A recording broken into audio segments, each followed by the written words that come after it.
I was dragging down boxes of Christmas lights from the attic when I found it, a wedding dress wrapped in dry cleaner's plastic, shoved behind an old suitcase.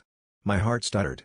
It wasn't the dress my wife wore when we got married last year. I remember every detail of that day, especially the simple, elegant gown she'd chosen. This one was different: lace sleeves, pearls, a long train.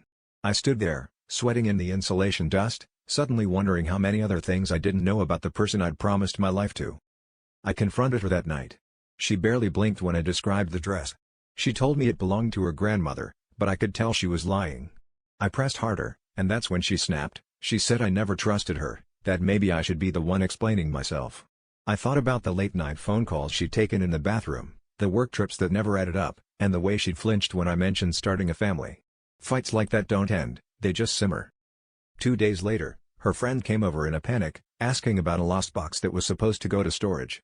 When I mentioned the dress, she went pale and started crying. Turns out, my wife had planned to marry someone else, an ex she'd never mentioned. The wedding never happened, but she kept the dress. I realized she'd been seeing him again, sneaking out while I slept. The betrayal hit me like a punch.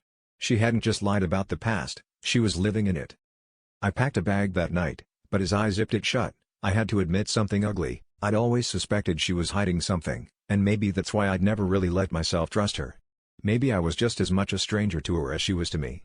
As I stood in the doorway, I wondered if I was leaving because she'd betrayed me, or because I'd been waiting for a reason to run.